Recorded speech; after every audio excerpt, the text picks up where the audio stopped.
एक बार फिर से इंडिया के सबसे बड़े लर्निंग प्लेटफॉर्म अनअकैडमी पर अनअकैडमी के यूपी पीएससी यूट्यूब चैनल पर आप सभी का स्वागत है। आपको पता है कि हम लोग इंडियन पॉलिटी की एक सीरीज लेकर आगे बढ़ रहे हैं, जिसमें सबसे पहला टॉपिक हम लोगों ने सोर्सेस ऑफ कॉन्स्टिट्यूशन पढ़ा था और उसके बाद पार्ट 1 ऑफ द कॉन्स्टिट्यूशन पढ़ा था, यानी संविधान का पहला भाग। फिर हम लोगों ने दूसरा भाग पढ़ा था सिटीजनशिप, और अभी हम लोग तीसरे भाग को कवर कर रहे हैं, यानी मौलिक अधिकार पढ़ रहे हैं। और मौलिक अधिकारों में जहां तक मुझे याद है तो फंडामेंटल राइट में हम लोग पढ़ चुके हैं, एक दो फंडामेंटल राइट शायद हम लोग पढ़ चुके हैं। आप लोग बताइएगा कहाँ तक हम लोग लास्ट टाइम पढ़ चुके हैं, यानी कल की क्लास में हम लोगों ने कहाँ तक पढ़ा था। ठीक, फंडामेंटल राइट इंडियन कॉन्स्टिट्यूशन में कहाँ से लेके कहाँ तक है आपको पता है कि 12 से लेके 35 तक है, यानी 12 से लेकर 35 तक इंडियन कॉन्स्टिट्यूशन में मेंशन है, जिसमें कि कल ही हम लोगों ने इस बात पर डिस्कस कर लिया था कि ओरिजिनली 7 थे फंडामेंटल राइट्स, लेकिन अभी कितने फंडामेंटल राइट्स हैं? अभी 6 मौलिक अधिकार हैं। यानी इन 6 में सबसे पहला राइट टू इक्वलिटी यानी समानता का अधिकार 14 से लेकर 18 तक, जो हम लोग पढ़ चुके हैं। दूसरा राइट टू लिबर्टी यानी स्वतंत्रता का अधिकार 19 से लेकर 22 तक, ये भी हम लोग पढ़ चुके हैं। यानी ये पूरा का पूरा हम लोगों ने क्या कर लिया था, कल ही कवर कर लिया था। और आज हम लोगों को क्या पढ़ना था? आज हम लोगों को पढ़ना था राइट अगेंस्ट एक्सप्लॉयटेशन, यानी ये आपके सामने लिखा हुआ है, राइट अगेंस्ट एक्सप्लॉयटेशन यानी शोषण के विरुद्ध अधिकार। ये आज हम लोगों को क्या करना था, कवर करना था यानी पढ़ना था। सबसे पहला आर्टिकल आपके सामने है, देखिए शोषण के विरुद्ध अधिकार में आर्टिकल 23। आर्टिकल 23 क्या कह रहा है? Prohibition of human trafficking and forced labour, यानी कि जबरन श्रम और मानव व्यापार को ये निषेध करता है। एक बात समझिएगा कि किसी भी प्रकार के बलात्श्रम का मतलब समझते हो कि बिना मजदूरी दिए हुए कार्य कराना, है ना, बिना मजदूरी दिए हुए कार्य कराना। ठीक है, इस प्रकार के किसी भी श्रम को, जैसे आप लोग जानते होंगे कि पहले बंधुआ मजदूरी बड़ा फेमस था, है ना, और बंधुआ मजदूरी को अबॉलिश करने के लिए एक कानून बना, जो आपके यहाँ पूछा भी जाता है, और उस कानून का नाम है बाउंड लेबर एबोलिशन एक्ट 1976, यानी बंधुआ मजदूरी उन्मूलन अधिनियम 1976। तो ये प्रोहिबिशन ऑफ ह्यूमन ट्रैफिकिंग आप लोग समझ रहे होंगे क्या? मानव व्यापार को एबॉलिश कर रहा है। देखो 2 पॉइंट याद रखना है इसमें, एक बलात्श्रम, ठीक है, फोर्स लेबर जबरन श्रम यानी बिना मजदूरी दिए कार्य कराना, ठीक है, और ह्यूमन ट्रैफिकिंग यानी मानव व्यापार को क्या करता है? आर्टिकल 23 एबॉलिश करता है। इससे रिलेटेड बहुत सारे लॉ भी हैं जो इसको एग्जीक्यूट करने के लिए बनाए गए हैं। मैंने आपको बताया था ना, कुछ मौलिक अधिकार ऐसे होते हैं, यानी कुछ फंडामेंटल राइट्स हमारे ऐसे होते हैं जिनको एग्जीक्यूट करने के लिए, यानी जिनको लागू कराने के लिए क्या बनाना पड़ता है? कानून बनाना पड़ता है, यानी कि लॉ बनाना पड़ता है, जिसमें से आर्टिकल 23 को भी लागू करने के लिए यानी एग्जीक्यूट करने के लिए ढेर सारे कानून बने हैं, जिसमें एक मैंने अभी आपको बताया कि बाउंड लेबर एबोल्यूशन एक्ट यानी बंधुआ मजदूरी उन्मूलन अधिनियम 1976। इसके अलावा ठेका श्रमिक अधिनियम बना है 1970 में, समान परिश्रमिक अधिनियम बना है 1976 में। ठीक है, तो ये सारे के सारे जो है क्या कहते हैं, देखो एक बात ध्यान देना, आर्टिकल 23 में के कुछ रिस्ट्रिक्शंस भी हैं, यानी आर्टिकल 23 में इसके उपबंधों के कुछ अपवाद भी हैं। ठीक है, आर्टिकल 23 राज्य को ये अनुमति प्रदान करता है कि सार्वजनिक उद्देश्य के लिए, ठीक है, सार्वजनिक उद्देश्य यानी पब्लिक ड्यूटी के लिए अनिवार्य सेवा, जैसे सैन्य सेवा, है ना, सामाजिक सेवा, इस बात को आरोपित किया जा सकता है।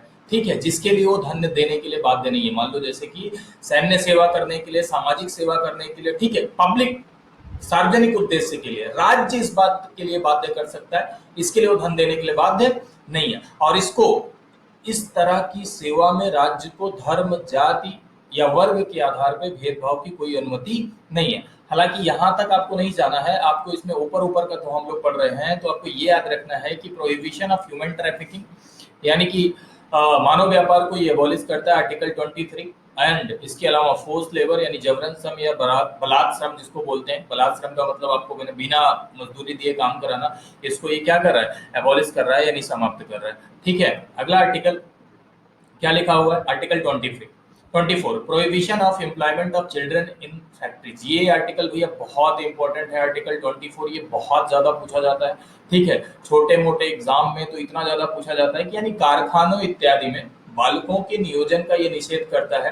ठीक है, फैक्ट्री, खान या किसी भी संकट में गतिविधियों के निर्माण, किसी भी संकट में गतिविधियों में, निर्माण कार्य में, रेलवे में 14 वर्ष से कम आयु के बच्चों से आप क्या नहीं करा सकते हो? मजदूरी नहीं करा सकते हो, यानी 14 वर्ष से कम आयु के बच्चों से आप कोई भी कार्य नहीं करा सकते हो। इसको ये क्या कर रहा है, एबॉलिश कर रहा है, यानी प्रोहिबिट कर रहा है। एक बात ध्यान देना, इसको पूरा का पूरा ये बहुत पूछा जाता है, 14 वर्ष से कम आयु के बच्चों की बाल मजदूरी पर प्रतिबंध कौन सा आर्टिकल लगाते हैं, है ना, आप लोगों ने सुना भी होगा, बहुत सारे एग्जाम में आता है। ठीक, तो आर्टिकल 24 होता है। अब एक बात एक ध्यान देना, इसके लिए यानी आर्टिकल 24 के लिए एक लॉ बना है जो इसको पूरी तरीके से इम्प्लीमेंट करता है, जिसका नाम है चाइल्ड लेबर एबोलिशन एक्ट, है ना, 1986। चाइल्ड लेबर, और इसके अलावा भी बहुत सारे बने हैं, कारखाना अधिनियम बना है, ठीक है, बगान श्रम अधिनियम बना है, ठीक, बीड़ी सिगार कर्मकार अधिनियम बना है, तो बहुत सारा इस तरह का बना हुआ है, ठीक है। लेकिन एक सबसे जो इम्पोर्टेंट है, जो आपके यहाँ पूछा जाता है, छोटे एग्जाम्स में भी जो पूछा जाता है, चाइल्ड लेबर एबोलिशन एक्ट, ठीक, 1986। हालांकि उसमें अमेंडमेंट भी हुए हैं, उसमें संशोधन भी हुए हैं, अभी 2016 में भी संशोधन हुआ था, और 2016 में संशोधन होके जो उसमें किशोर को भी ऐड कर दिया गया था, एंड कुछ मामलों में 18 साल से कम आयु से भी मजदूरी नहीं कराई जा सकती, ये भी ऐड कर दिया गया था। खैर छोड़िए, इस पर हमको नहीं जाना है। आपको 23 और 24 में, यानी आर्टिकल 23 और आर्टिकल 24 में आपको जो सबसे इंपॉर्टेंट पॉइंट याद रखना है सर, आर्टिकल 23 में आपको प्रोहिबिशन ऑफ मानव व्यापार को एबॉलिश कर रहा है। कौन सा आर्टिकल 23, ये आपको याद रखना है। मानव व्यापार, बलात् श्रम यानी जबरन श्रम नहीं कराया जा सकता, बिना मजदूरी दिए काम नहीं कराया जा सकता, है ना, फोर्स लेबर, ये आपको याद रखना है 23। और इसके लिए जो कानून आपको याद रखना है उसका नाम क्या है, बाउंड लेबर एबॉलिशन एक्ट, यानी बंधुआ मजदूरी उन्मूलन अधिनियम। कब बना था ये बाउंड लेबर एबॉलिशन एक्ट, कब बना था, 1976 यानी 1976 में बना था, ये आपको याद रखना है। इधर क्या याद रखना है, 14 वर्ष, कितने साल से कम आयु के बच्चों से बाल मजदूरी नहीं करा सकते, 14 वर्ष से कम आयु के बच्चों से हम बाल मजदूरी नहीं करा सकते। और इसके लिए कौन सा कानून आपको याद रखना है, चाइल्ड लेबर, हाँ, एबॉलिशन एक्ट, जो बना था 1986 में, यानी 1986 में, है ना। जैसे एक सवाल है, सवाल जैसे मैं रोज एक सवाल पूछता हूँ, आज भी एक सवाल आपसे पूछ रहा हूँ, जब 14 वर्ष से कम आयु के बच्चों की बाल मजदूरी को एकदम एबॉलिश कर दिया गया है ना, संविधान इस बात को जो है क्या कहते हैं, प्रोहिबिट करता है, तो बॉलीवुड में छोटे छोटे बच्चे बाल कलाकारी कैसे करते हैं। हालांकि इस बात को मैंने ऑफलाइन क्लासेस में बताया है बहुत बार, हाँ, आप लोग को अगर याद हो तो आप लोग कमेंट करके बताइएगा कि ऐसे कैसे हो जाता है कि छोटे छोटे बच्चे बेटा वॉशिंग पाउडर निर्मा प्रचार करते हैं ना, तो अभी आप लोग कहेंगे वो कला है ना, वो आर्ट है, वगैरह वगैरह, जैसा भी हो, आपको मतलब जो मन हो, एग्जैक्ट वही बताइएगा जो आपने सुना है ना, फर्जी मत बताना कि ऐसा है वैसा है, फलाना है ढिमकाना है, ठीक है। तो चलिए, ये हो गया क्या आर्टिकल 23 और आर्टिकल 24। भैया देखो, ये है बहुत छोटा, आर्टिकल 23 और आर्टिकल 24 है तो वैसे बहुत छोटा, लेकिन अगर सही तरीके से देखा जाए तो ये बहुत ज्यादा इंपॉर्टेंट है एग्जाम के दृष्टिकोण से। आर्टिकल 23 भी बहुत पूछा जाता है और आर्टिकल 24 भी बहुत पूछा जाता है एग्जाम में, ये दोनों पूछे जाते हैं, है ना। तो इसलिए आप लोग जो है इस पर बिल्कुल बहुत ज्यादा जज्बाती होने की जरूरत नहीं है, लेकिन ये बिल्कुल याद रखने की जरूरत है आपको, ठीक है। 23, 24 एक बार अगर आप समझ जाएंगे तो याद रहेगा। राइट अगेंस्ट एक्सप्लॉयटेशन, शोषण के विरुद्ध अधिकार, ठीक। चलो आगे बढ़ते हैं हम लोग, अगले फंडामेंटल राइट के साथ बढ़ेंगे। अपना अगला फंडामेंटल राइट क्या है सर, अगला हमारा जो फंडामेंटल राइट है वो है धर्म की स्वतंत्रता का अधिकार, है ना, right to freedom of religion. Sir इस पे कितने बवाल हुए हैं, है ना, धर्म की स्वतंत्रता का अधिकार। आपको पता है कि हमारा भारत एक सेकुलर कंट्री है, यानी हमारा भारत एक धर्मनिरपेक्ष देश है। और धर्मनिरपेक्ष देश मतलब ऐसी कंट्री, देखो मैंने आपको बताया था ना कि 3 तरह के स्टेट होते हैं, है ना। एक ऐसा स्टेट जिसका अपना कोई धर्म होता है, यानी जिसका कोई अपना रिलीजन होता है। एक ऐसा स्टेट जिसका अपना कोई रिलीजन नहीं होता है लेकिन किसी को नहीं मानेंगे। एक ऐसा स्टेट जिसका अपना कोई राष्ट्रीय धर्म तो नहीं है, जिसका अपना कोई राजकीय धर्म तो नहीं है, कोई ऑफिशियल रिलीजन नहीं है, कोई नेशनल रिलीजन नहीं है ना, जैसे हमारा national mango, sorry, national fruit हमारा आम है ना, वैसे क्या हमारा नेशनल रिलीजन कुछ है, नहीं है ना।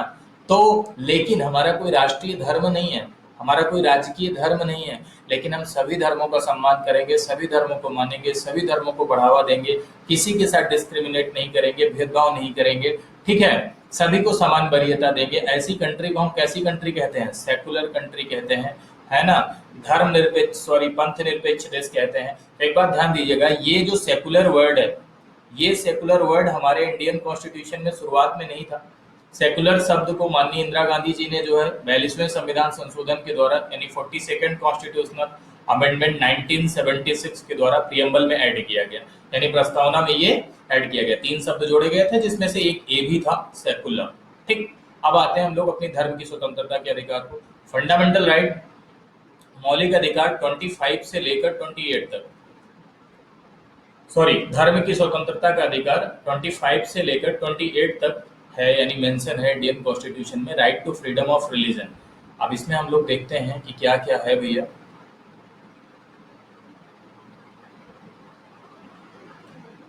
ओके, सबसे पहला आर्टिकल देखिए आपको क्या कह रहा है, freedom of conscience, free profession, practice and propagation of religion. बड़ा खतरनाक है सर, बहुत मतलब आपके लिए आपका दर्द वाला आर्टिकल है ये, है ना।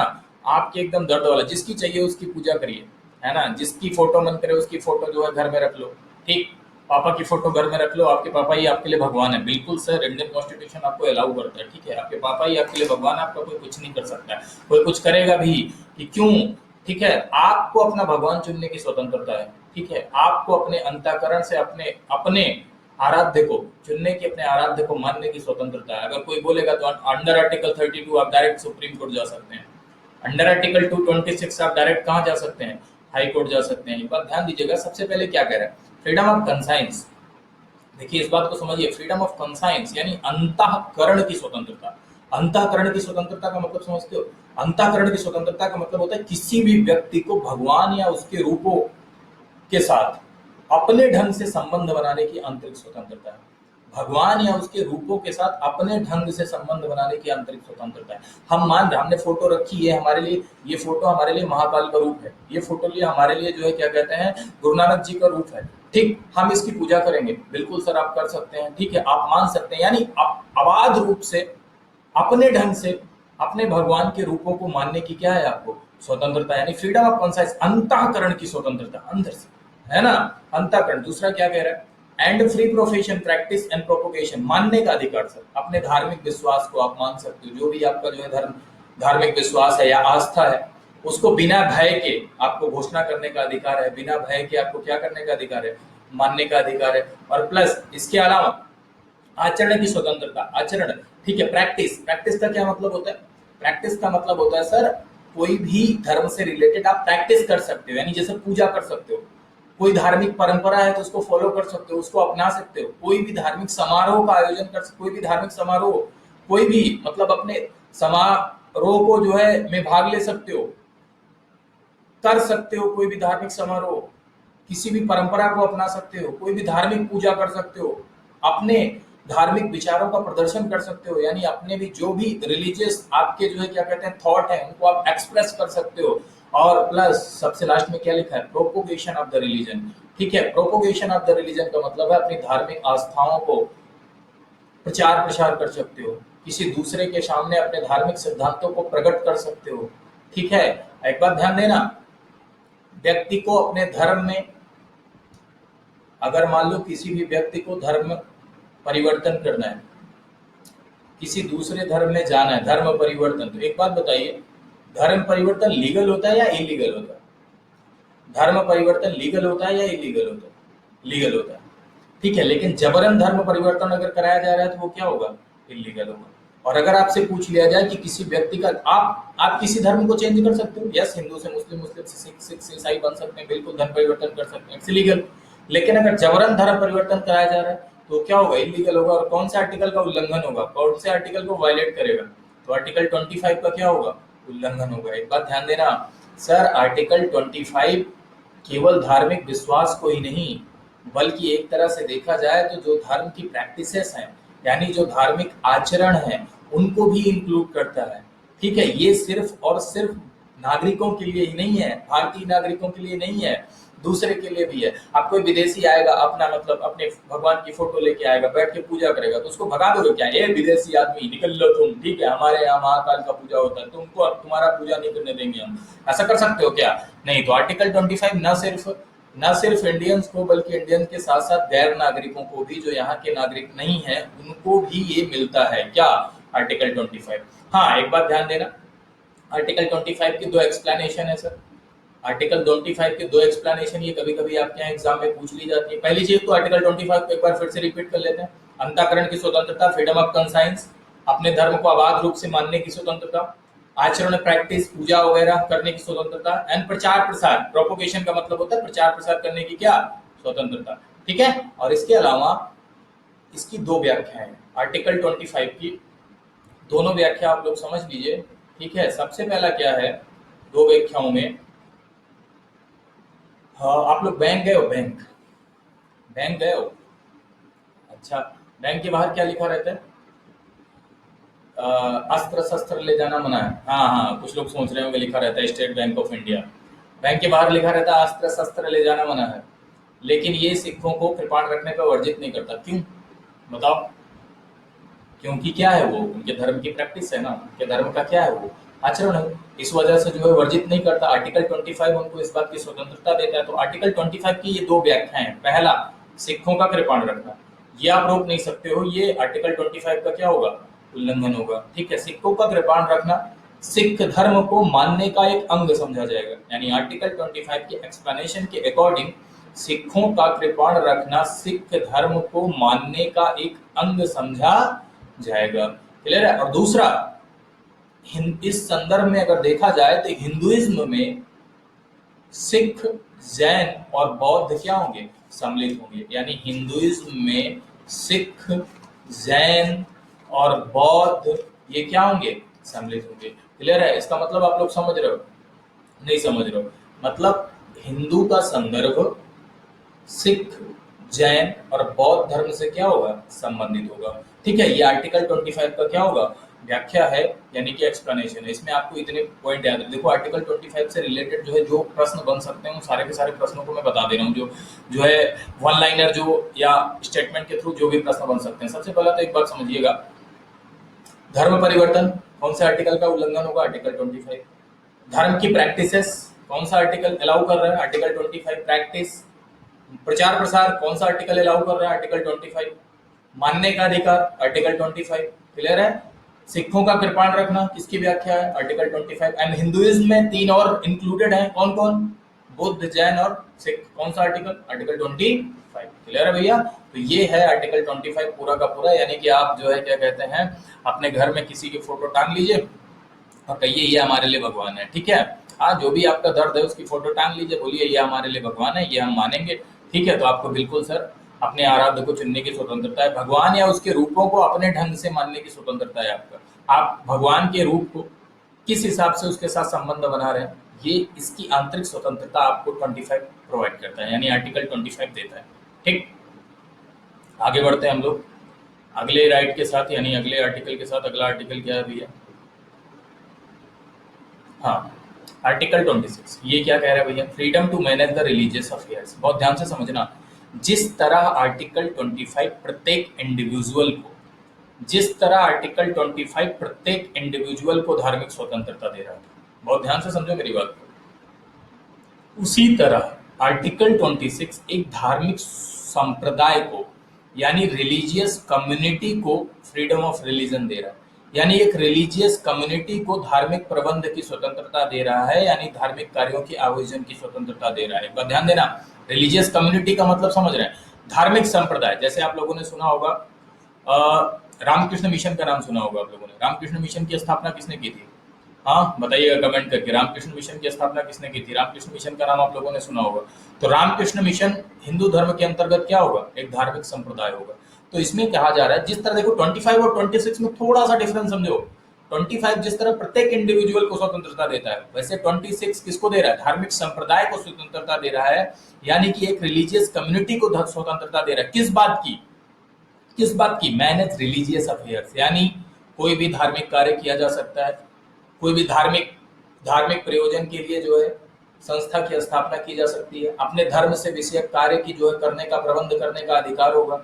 ठीक है? और उस प्रकार की किसी भी संपत्ति को एडमिनिस्ट्रेट करने का, यानी प्रशासन करने का क्या है? अधिकार है। बात बहुत ध्यान से समझिएगा कि सुप्रीम कोर्ट ने सुप्रीम कोर्ट ने इसकी व्याख्या करते हुए कहा भी है, यानी रिलीजियस कम्युनिटी, जैसे कि आप लोग समझ नहीं पा रहे होंगे कि व्हाट इज रिलीजियस कम्युनिटी। इन दोनों में बेसिक सा अंतर समझो।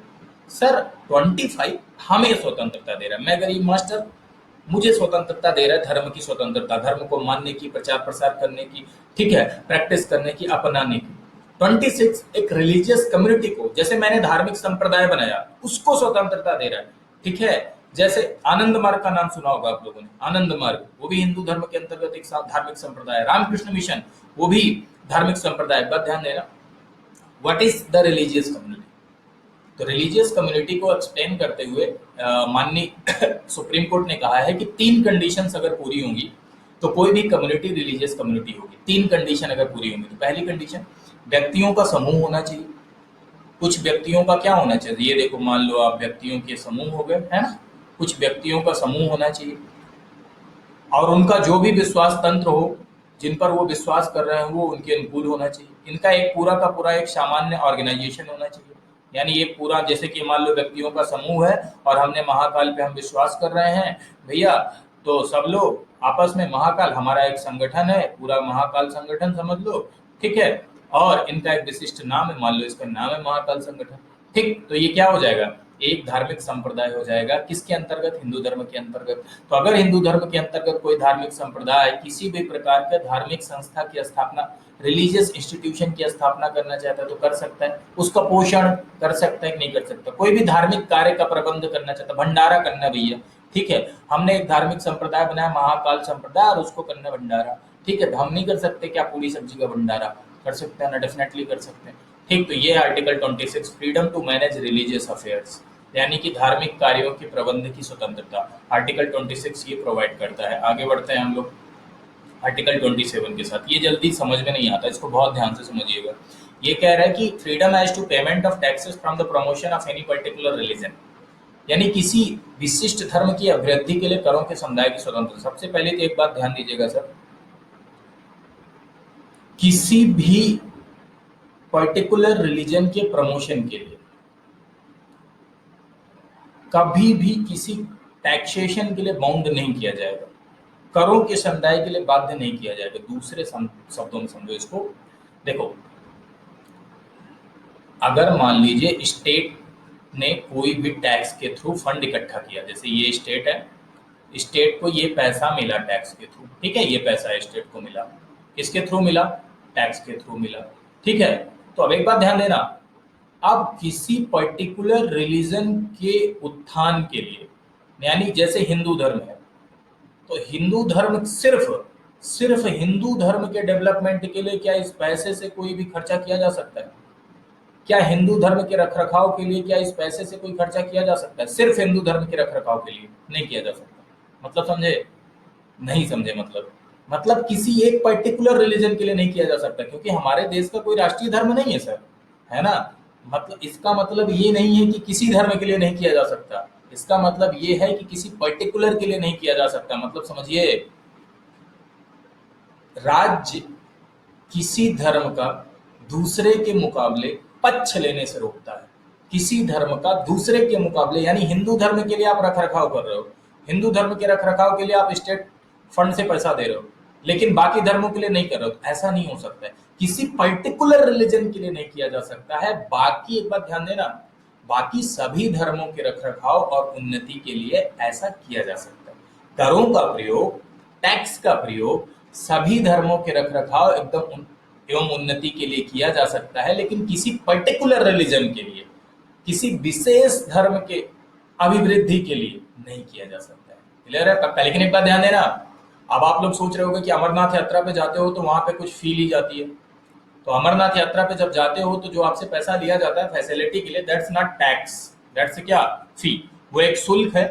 ये आर्टिकल 27 कर की उगाही पे रोक लगाता है ना, टैक्स लेने पे रोक लगाता है, ना कि शुल्क, फीस लेने पे रोक नहीं लगाता। ये किस पे रोक लगाता है, ये टैक्स लेने पे रोक लगाता है। क्लियर है? चलो आगे बढ़ते हैं हम लोग। आर्टिकल 26 हुआ आपका 28 सर। 28 कह रहा है कि freedom as to attendance at the religious instruction और religious worship in certain educational institution. अब बात समझिएगा, शिक्षा संस्थाओं में धार्मिक शिक्षा या धार्मिक उपासना में उपस्थित। अब इसका मतलब जरा समझिए, इसको आप देख के, इसको पढ़ के नहीं समझ पा रहे होंगे। देखो, 4 प्रकार के शैक्षणिक संस्थान, 4 प्रकार के एजुकेशनल इंस्टीट्यूशन मैं आपके सामने लिख रहा हूं, ठीक है। एक ऐसे एजुकेशनल इंस्टीट्यूशन होते हैं जो पूरी तरह से स्टेट फंडेड होते हैं, जिनका पूरी तरह से जो है क्या कहते हैं, राज्य रखरखाव करता है, जिसका रखरखाव पूरी तरह से कौन करता है, राज्य करता है। यानी जिसको आप क्या कहते हो, फुल्ली सरकारी संस्थान, ठीक है, पूरा का पूरा जो है राज्य निधि से, यानी स्टेट फंड से पूरा का पूरा पोषित होते हैं वो, है ना, फुल्ली, जिसको आप सरकारी बोलते हो। एक ऐसे होते हैं जिनका एडमिनिस्ट्रेशन, जिनका एडमिनिस्ट्रेशन तो स्टेट करती है ना, जिनका प्रशासन तो राज्य करती है, लेकिन ये बने कुछ ऐसे, देखो इंस्टीट्यूशन के बारे में बता रहा हूँ, 4 प्रकार के शैक्षिक संस्थानों के बारे में बता रहा हूँ। एक शैक्षिक संस्थान ये जो फुल्ली एक तरह से गवर्नमेंट है, फुल्ली स्टेट फंडेड है, पूरी तरह से उसका रख रखाव स्टेट कर रही है। दूसरा एक इंस्टीट्यूशन मैं आपको बता रहा हूँ, ठीक है, जिसका एडमिनिस्ट्रेशन यानी जिसका प्रशासन तो भैया स्टेट करती है, लेकिन इनकी स्थापना, इस इंस्टीट्यूशन की स्थापना स्टेट के द्वारा नहीं हुई है, बल्कि स्थापना किसी ट्रस्ट के द्वारा हुई है। स्थापना किसी न्यास के द्वारा हुई है या किसी ट्रस्ट के द्वारा हुई है। एक तो ये हो गया। तीसरा एक बोला जाता है जिसको बोलते हैं मान्यता प्राप्त, है ना, मान्यता प्राप्त संस्थान, आप लोग बहुत अच्छे से जानते होंगे मान्यता प्राप्त संस्थान, ठीक है, जिनको सिर्फ और सिर्फ मान्यता प्राप्त होते हैं। और हाँ, कुछ ऐसे होते हैं जो गवर्नमेंट के द्वारा फंडेड होते हैं, है ना, गवर्नमेंट के द्वारा फंडेड होते हैं, मतलब फंडिंग गवर्नमेंट कर रही होती है, मैनेजमेंट किसी और का होता है ना। कुछ होते हैं सेमी गवर्नमेंट होते हैं, मान्यता प्राप्त होते हैं सिर्फ, ठीक है, फंडिंग कोई और कर रहा होता है। तो देखो ये 4 तरह के इंस्टीट्यूशन आए आपके सामने। एक तो फुल्ली राज्य के द्वारा, एक राज्य चला रहा है लेकिन उसकी स्थापना ट्रस्ट के द्वारा हुई है, एक जो राज्य के द्वारा मान्यता प्राप्त है, और एक जिसमें राज्य सिर्फ क्या करता है, फंडिंग करता है, राज्य सिर्फ फंडिंग कर रहा है, ठीक, मैनेजमेंट किसी और का है। तो एक बात आप बताइएगा कि इन चारों में कौन सा ऐसा इंस्टीट्यूशन है जिसमें रिलीजियस एजुकेशन यानी धार्मिक शिक्षा नहीं दी जा सकती, बस इतना बता दो।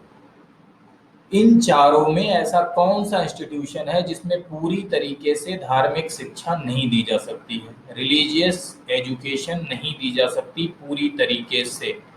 तो पूरी तरीके से भैया धार्मिक शिक्षा नहीं दी जा सकती, वो भी किसमें, जो पूरी तरह से राज्य के द्वारा संचालित है, पूरी तरह से स्टेट के द्वारा जिनका रखरखाव हो रहा है, ऐसे इंस्टीट्यूशन में धार्मिक शिक्षा नहीं दी जा सकती, डेफिनेटली नहीं दी जा सकती, ठीक है। बाकियों में दे सकते हो, बाकियों में धार्मिक शिक्षा की अनुमति है, यानी बाकी सब में, इन 3 के तीनों में धार्मिक शिक्षा दी जा सकती है, यानी जो ट्रस्ट के द्वारा है उनमें भी दी जा सकती है, जो जिनका प्रशासन गवर्नमेंट कर रही है लेकिन स्थापना ट्रस्ट के द्वारा हुई है उसमें भी दी जा सकती है, मान्यता प्राप्त में भी दी जा सकती है, जो गवर्नमेंट फंडेड है उनमें भी दी जा सकती है। बस इतना सा है कि इसमें आपको बाउंड नहीं किया जा सकता धार्मिक शिक्षा के लिए, ठीक है। किसी व्यक्ति को ऐसी संस्थाओं में दी जाने वाली रिलीजियस एजुकेशन के लिए, या ऐसी संस्थाओं में किसी भी रिलीजियस एजुकेशन या किसी भी पूजा उपासना में भाग लेने के लिए बाध्य नहीं किया जा सकता।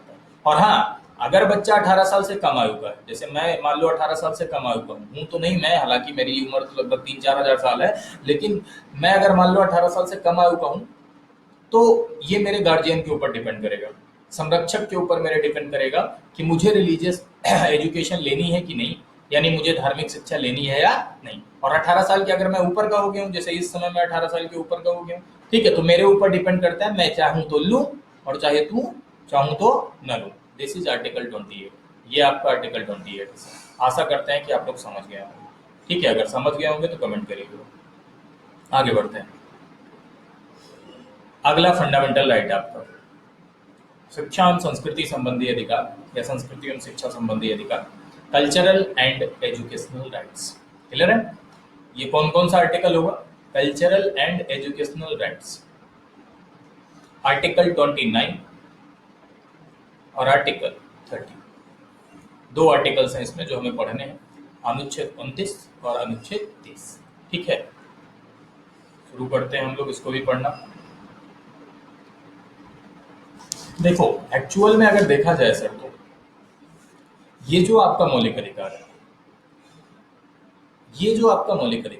ये एक तरीके से भारत के किसी भी भाग में रहने वाले व्यक्तियों को उनकी बोली, उनकी स्क्रिप्ट, यानी उनकी कोई लिपि है, जैसे समझिए कोई स्क्रिप्ट, कोई लिपि है, कोई उनकी बोली है, या कोई उनकी लैंग्वेज है, भाषा, या कोई उनका कल्चर है, संस्कृति, तो उन्हीं को रखरखाव के लिए, यानी इन्हीं सारी चीजों के संरक्षण के लिए ये मौलिक अधिकार आया है, यानी ये फंडामेंटल राइट आया है।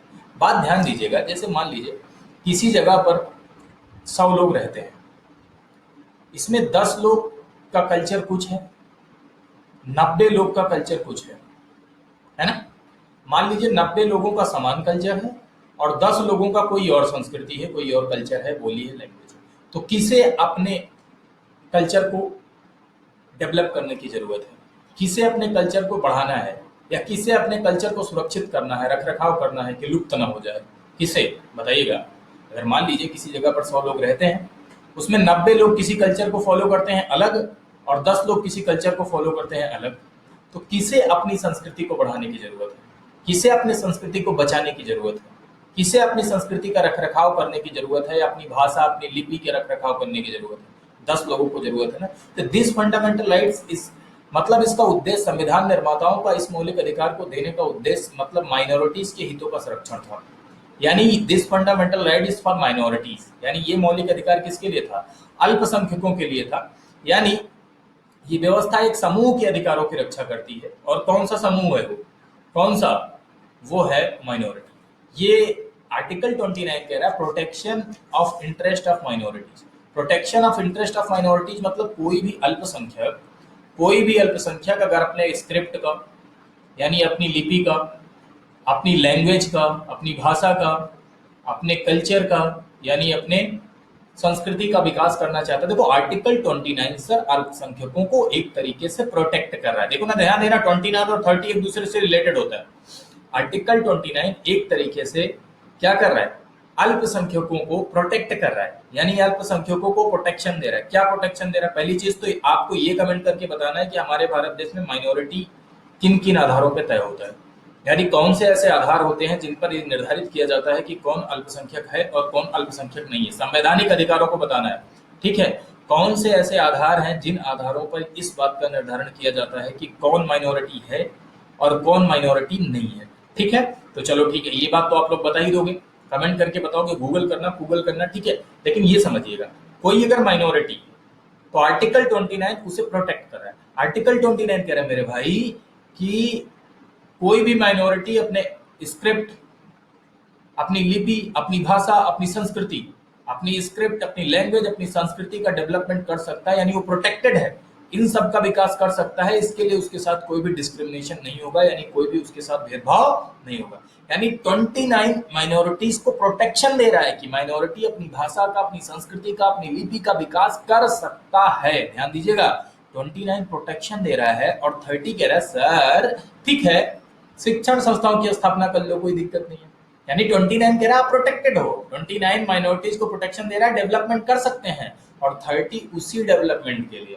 अनुच्छेद 30 अल्पसंख्यकों को, चाहे वो धार्मिक अल्पसंख्यक हो, चाहे वो भाषाई अल्पसंख्यक हो, चाहे वो रिलीजियस माइनॉरिटी हो, चाहे वो लैंग्वेज वाले लिंग्विस्टिक माइनॉरिटी हो, को अपनी रुचि के, यानी अपने इंटरेस्ट के एजुकेशनल इंस्टीट्यूशन लगाने का और उसकी स्थापना करने का, उसका एडमिनिस्ट्रेशन करने का अधिकार देता है। जैसे आप लोग बताओ, इंडिया का सबसे बड़ा माइनॉरिटी इंस्टीट्यूशन कौन सा है, इंडिया का सबसे बड़ा माइनॉरिटी इंस्टीट्यूशन कौन सा है, जामिया मिलिया विश्वविद्यालय, है ना। तो जामिया मिलिया विश्वविद्यालय में क्या वैसे ही एडमिशन होता है क्या, जैसे सारी यूनिवर्सिटीज में होता है, नहीं ना, उधर माइनॉरिटीज को कोटा मिलता है, ठीक। हाँ, और हाँ एक बात ध्यान देना कि ये एक तरीके से 29 प्रोटेक्शन है और 39 कह रहा है कि यार अगर ठीक है अपने कल्चर, अपनी स्क्रिप्ट, अपनी भाषा के डेवलपमेंट के लिए आप शिक्षण संस्था की स्थापना करना चाहते हैं, शिक्षण संस्था की स्थापना कर सकते हैं। यानी कोई भी एजुकेशनल इंस्टीट्यूशन का स्थापना करना और उसका एडमिनिस्ट्रेशन करना, उसके प्रशासन करना, ठीक है। क्या दिया गया, समझ गए भैया। पक्का एक तरह से देखा जाए अल्पसंख्यक वर्ग, देखो इस बात को ध्यान देना, माइनॉरिटी, मैंने क्या पूछा कि हु इज माइनॉरिटी, ये आपको बताना है। लेकिन एक बात मैं आपको स्पष्ट कर दे रहा हूँ कि माइनॉरिटी शब्द को कहीं भी परिभाषित नहीं किया गया है, माइनॉरिटी शब्द को कहीं भी इंडियन कॉन्स्टिट्यूशन में परिभाषित नहीं किया गया है, ठीक है। और हाँ, आर्टिकल 30 के अंतर्गत अल्पसंख्यकों को अपने बच्चों को अपनी भाषा में शिक्षा प्राप्त करने का भी अधिकार प्रदान करता है। यानी आर्टिकल 30 अल्पसंख्यकों को अपनी भाषा में एजुकेशन प्राप्त करने का भी अधिकार प्रदान करता है। ये क्वेश्चन एक बार आया था, तो अगर ऐसा कुछ आए कि अल्पसंख्यक बच्चे अपनी भाषा में शिक्षा प्राप्त कर सकते हैं, उनको शिक्षा का अधिकार है या नहीं है, तो बोलोगे यस। और बस 29 में देखो ऊपर ओवरव्यू जैसे हम लोग आज देख रहे हैं फंडामेंटल राइट का विस्तार से जो है पूरा का पूरा देखिए, पूरा इस पे आर्टिकल 30 पे भी बहुत डिस्कशन होता है, सर लगभग 40-45 मिनट लगते हैं। तो अगर आप पूरा पढ़ना चाहते हैं तो प्लस में आए, ठीक है। अनअकैडमी लर्निंग एप्लीकेशन ज्वाइन करें, उधर पूरा का पूरा चल रहा है, आपको मिल जाएगा। ठीक, अभी ओवरव्यू देखिए 29 और 30 का थोड़ा सा। 29, कोई भी माइनॉरिटी अपने कल्चर को, अपने स्क्रिप्ट को डेवलप कर सकता है ना, प्रोटेक्टेड है, कोई भी भेदभाव नहीं हुआ। 30, यस, उसी डेवलपमेंट के लिए अगर वो एजुकेशनल इंस्टीट्यूशन लगाना चाहता है तो लगा सकता है, स्थापना कर सकता है, प्रशासन कर सकता है। कोई भी माइनॉरिटी के बच्चे को राइट टू एजुकेशन उनकी लैंग्वेज में मिलेगा क्या? यस, डेफिनेटली, ये उनका अधिकार है। ठीक है, तो ये था आपका आर्टिकल 30, यानी आपके ये फंडामेंटल राइट ये भी आपका कंप्लीट हुआ। हाँ भैया, ये देख लीजिएगा आपका अनअकैडमी का। अगर आप अनअकैडमी अभी बचा हुआ है भैया, अभी मौलिक अधिकार बचा हुआ है, अभी जाइए नहीं। ठीक, अभी अगला वाला हमें पढ़ना है।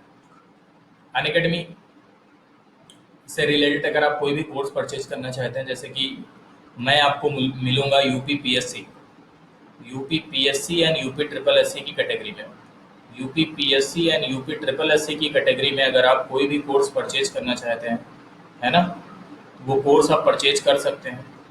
ठीक, 1 महीने का ये 1400 रुपये का है, 3 महीने का ये 3500 रुपये का है, और 6 महीने का 5600 रुपये का, 12 महीने का ये 7000 रुपये का है, और 24 महीने का जो है वो 8400 रुपये का है, यानी 8400। और अगर इसमें आप ये कोड अप्लाई करते हो, इस कोड का नाम है विपुल 10। ठीक है, ये कोड अगर आप अप्लाई करते हो तो आपको 10% का डिस्काउंट मिलेगा, यानी 10% का आपको डिस्काउंट मिलेगा। इस कोर्स को परचेज करने का आपका फ़ायदा है सर कि अगर आप परचेज करते हैं तो यूपी पीसीएस प्रीलिम का बैच 5 तारीख से स्टार्ट हो रहा है, जिसमें मैं पॉलिटी डिस्कस कर रहा हूँ। उसके पहले भी 28 तारीख से एक बैच स्टार्ट हो रहा है, यानी कल से स्टार्ट हो गया। ठीक, जिसमें पूरा का पूरा टारगेट लेके चल रहे हैं हम लोग कि पीसीएस 2020 का जो एग्ज़ाम होने वाला है उसमें पूरा का पूरा आपको सहायता मिले, यानी पूरा का पूरा सिलेबस हम लोग 3 महीने में टारगेट के तौर पे कंप्लीट करें। और जो 5 तारीख से बैच स्टार्ट होगा उसमें इंडियन पॉलिटी मैं देख रहा हूँ, बाकी बहुत सारे एजुकेटर हैं अच्छे अच्छे जिनसे पढ़ के आपको अच्छा लगेगा। और इसके अलावा अनअकैडमी में क्या है कि अगर आप जैसे कोई कोर्स परचेज कर लेते हैं, 3 महीने का कोई कोर्स आप जैसे लेते हैं, या 6 महीने का कोई कोर्स लेते हैं, तो आपको 6 महीने तक जितने भी वीडियो उसमें होते हैं, लाइव क्लासेस, रिकॉर्डिंग, सारी अनलॉक हो जाती है। किसी भी एजुकेटर का, किसी भी सब्जेक्ट का कुछ भी आप देख सकते हैं, जो भी उसमें है उस कैटेगरी में आप पूरा का पूरा क्या कर सकते हैं, देख सकते हैं। ये फायदा है। और एक सब्जेक्ट का आपको ढेर सारे एजुकेटर मिल जाते हैं, वो आपको चूज करने का राइट भी मिल जाता है, यानी चयन करने का भी अधिकार मिल जाता है कि आपको किससे पढ़ना है, किससे नहीं पढ़ना, जिसका मतलब आपको जो आपको अच्छा लग रहा है ना। ठीक, एजुकेटर तो सारे अच्छे हैं, किसी पे आप सवाल नहीं खड़ा कर सकते, लेकिन जो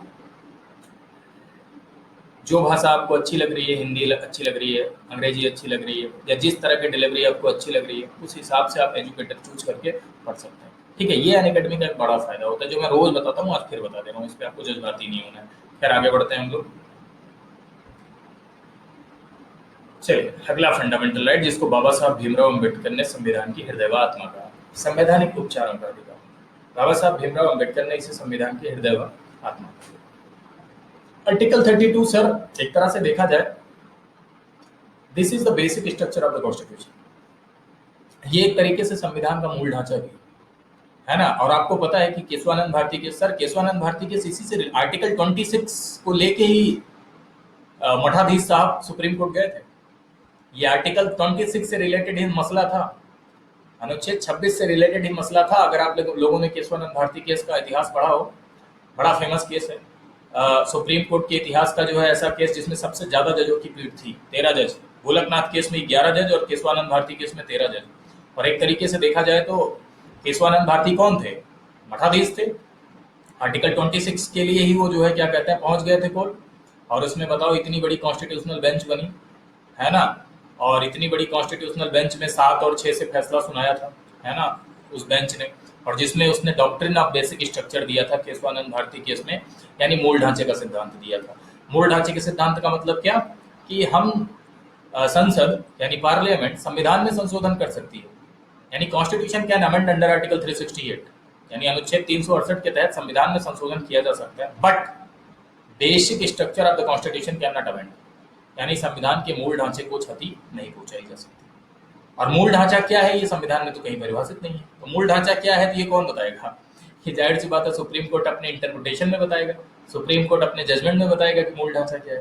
तो सुप्रीम कोर्ट ने अपने अलग अलग जजमेंट में अलग अलग संवैधानिक उपबंधों को मूल ढांचा बताया, यानी संवैधानिक प्रोविजंस को मूल ढांचा बताया। जैसे आर्टिकल 32 को भी बेसिक स्ट्रक्चर कहा जाता है, यानी आर्टिकल 32 को अमेंड नहीं किया जा सकता, संशोधित नहीं किया जा सकता भैया, ठीक है। ये उपचार है सर, इलाज है, यानी हमारे मौलिक अधिकारों को अगर कोई छीने तो हम इलाज, जैसे आप बीमार होते हो तो इलाज कराने कहाँ जाते हो? अस्पताल जाते हो। आप बीमार होते हो तो इलाज कराने अस्पताल जाते हो। तो आपके फंडामेंटल राइट को अगर कोई पकड़ के छीन लिया, है ना, आपके फंडामेंटल राइट को स्टेट छीन लिया, ठीक, तो इस फंडामेंटल राइट को छीनने के बाद जब आपको रोग पकड़ेगा तो उसका इलाज कराने आप कहाँ जाओगे? आप डायरेक्ट सुप्रीम कोर्ट जा सकते हो या डायरेक्ट हाई कोर्ट भी जा सकते हो, लेकिन ये किसकी बात कर रहा है? छठा मौलिक अधिकार सुप्रीम कोर्ट की, है ना। तो आर्टिकल 32 एक तरीके से देखा जाए तो उपचार है, आर्टिकल 32 एक तरीके से देखा जाए तो क्या है?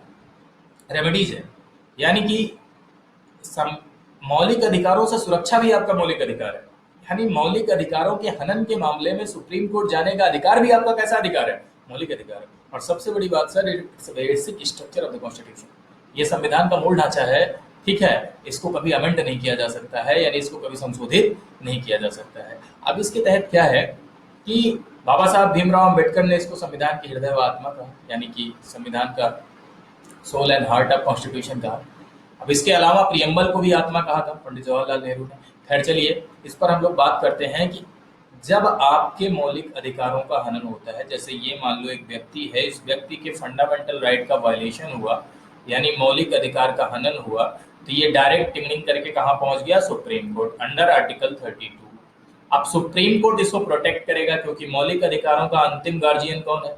सुप्रीम कोर्ट है, यानी कि उच्चतम न्यायालय है। तो कैसे? तो देखो ध्यान देना कि फंडामेंटल राइट्स के प्रोटेक्शन के लिए, यानी मौलिक अधिकारों के प्रोटेक्शन के लिए सुप्रीम कोर्ट के पास एक अथॉरिटी है, यानी सुप्रीम कोर्ट के पास पावर होती है, एक जुरिस्डिक्शन होता है जिसको कहते हैं रिट जुरिस्डिक्शन, है ना, जिसको कहते हैं रिट जुरिस्डिक्शन, यानी रिट न्यायाधिकार। रिट न्यायाधिकार का मतलब आप लोग समझिएगा जरा सा, कि अगर किसी व्यक्ति के मौलिक अधिकारों का हनन हो रहा है, आप सुप्रीम कोर्ट जा रहे हो, तो सुप्रीम कोर्ट उसको बचाने के लिए रिट जारी करेगी, यानी रिट इशू करेगी। रिट क्या है? रिट एक प्रकार का न्यायादेश होता है, रिट एक प्रकार का आदेश या प्रादेश होता है, जिसका मतलब समझिए, जैसे मौलिक अधिकारों का जन्म कहाँ हुआ जरा बताइए? मौलिक अधिकारों का जन्म इंग्लैंड में हुआ था, है ना। इंग्लैंड में जन्म हुआ था, तो राजा ने जो है क्या कहते हैं, अधिकारों की घोषणा की थी। तो एक बात बताइए, कोई भी अधिकार अगर राजा के द्वारा किसी को मिले हैं और अधिकार कोई छीन लेगा, तो कोई आदमी कहाँ जाएगा? राजा के पास जाएगा कि राजा जी छीन लिए। तो राजा जी क्या करेंगे? राजा जी उसको बचाने के लिए अधिकार को आदेश करेंगे। तो हालांकि यहाँ राजा जी आदेश नहीं कर रहे हैं, यहाँ मौलिक अधिकारों से सुरक्षा कौन दे रहा है? हायर जुडिशरी दे रही है, हायर जुडिशरी। और supreme court writ issue under article 32, under article 32 supreme court के पास पावर है, power of issuing the writ. Supreme court क्या जारी कर सकती है? Power of issuing the writ, यानी रिट जारी करने की शक्ति है, ठीक, रिट जारी करने की शक्ति है। अब एक बात बहुत ध्यान से समझना कि अंडर आर्टिकल 32 सुप्रीम कोर्ट मौलिक अधिकारों की सुरक्षा के लिए क्या जारी कर सकती है? रिट इशू कर सकती है। अब ये रिट कितने प्रकार की होती है मेरे भाई? समझिएगा, रिट 5 प्रकार की होती है। रिट कौन कौन जारी करता है? तो अंडर आर्टिकल 32 सुप्रीम कोर्ट जारी करती है। एक दूसरा रिट कौन इशू करता है? तो अंडर आर्टिकल 226 हाई कोर्ट भी रिट जारी कर सकता है, क्योंकि मौलिक अधिकारों से सुरक्षा देने की अथॉरिटी हाई कोर्ट भी है ना। रिट का कॉन्सेप्ट कहाँ से लिया गया है? तो रिट का कॉन्सेप्ट कहाँ से? इंग्लैंड से। ये छोटे छोटे सवाल आपके यहाँ से पूछे जाते हैं। और एक बात और ध्यान दीजिएगा कि रिट सुप्रीम कोर्ट तभी जारी करता है सर जब मौलिक अधिकारों का हनन होता है। और ये जो हम पढ़ रहे हैं, ये हम लोग आर्टिकल 32 ही पढ़ रहे हैं, ठीक है। हम लोग हाई कोर्ट अभी नहीं पढ़ रहे हैं, ये जो हाई कोर्ट पढ़ेंगे तो उसकी पावर में बताएंगे। हालांकि रिट को इशू करने के मामले में हाई कोर्ट के पास सुप्रीम कोर्ट से बड़ा जुरिस्डिक्शन है, यानी सुप्रीम हाई कोर्ट थोड़ा ज्यादा पावर दिखता है हाई कोर्ट के पास, क्योंकि हाई कोर्ट मौलिक अधिकारों के हनन के अलावा, हाई कोर्ट मौलिक अधिकारों के वायलेशन के अलावा अन्य मामलों में भी रिट जारी कर सकता है। लेकिन सुप्रीम कोर्ट रिट तभी इशू करेगा जब फंडामेंटल राइट्स का क्या हुआ हो? हनन हुआ हो, यानी जब मौलिक अधिकारों का क्या हुआ हो? हनन हुआ हो। 5 प्रकार की रिट होती है ना। इट्स लैटिन वर्ड, लैटिन भाषा का शब्द है, ठीक। बताते हैं कि 5 प्रकार की कौन कौन सी रिट होती है। तो देखिए ध्यान दीजिएगा, सबसे पहली हमें हेबियस कॉर्पस, जिसको हिंदी में कहते हैं बंदी प्रत्यक्षीकरण। हेबियस कॉर्पस यानी बंदी प्रत्यक्षीकरण। सेकेंड इज मैंडेमस, इसको बोलते हैं परमादेश। अभी बताते हैं क्या होता है ये। थर्ड इज सर्शियरी, इसकी हिंदी है उत्प्रेषण।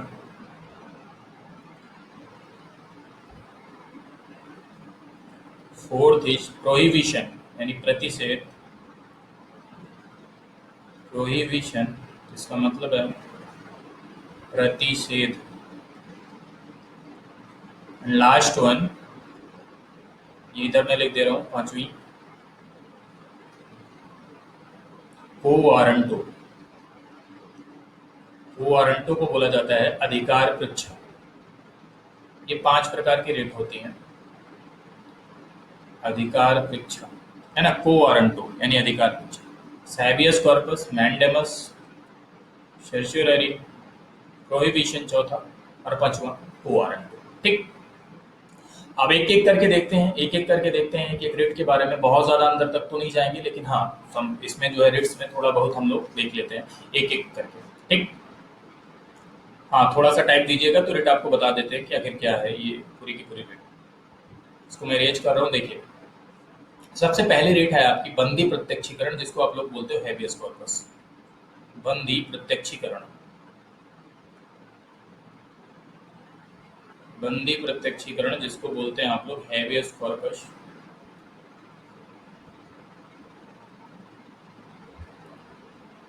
कॉर्पस, इसका क्या मतलब होता है, इसकी मीनिंग होती है, ये एक लैटिन भाषा का शब्द है, ठीक है। इसकी मीनिंग होती है टू हैव द बॉडी, यानी बंदी को सशरीर प्रस्तुत किया जाए। टू हैव द बॉडी, बंदी को सशरीर प्रस्तुत किया जाए। टू हैव द बॉडी, बंदी को सशरीर क्या किया जाए, प्रस्तुत किया जाए। तो एक बात ध्यान दीजिएगा कि बंदी को सशरीर प्रस्तुत किया जाए, ये सुप्रीम कोर्ट कब बोलेगी। कुछ तो ऐसा जरूर होगा तभी बोलेगी। ऐसा सुप्रीम कोर्ट कब बोलेगी, बंदी को सशरीर प्रस्तुत किया जाए। बंदी प्रत्यक्षीकरण, इससे लैटिन वर्ड, ठीक है। ये हैबियस कॉर्पस एक तरह से देखा जाए, अगर मान लीजिए किसी व्यक्ति को, जैसे मैं हूं, मैं गरीब मास्टर, मान लो मुझे इलीगली अरेस्ट किया गया या मुझे इलीगली डिटेन किया गया, मुझे अवैध रूप से, जैसे मैं रास्ते में खड़े होकर कहीं गोलगप्पे खा रहा था, पुलिस आई मुझे उठा ले गई। मैंने पूछा बता दो चाचा काहे ले जा रहे हो, बताए लेकिन ले गए।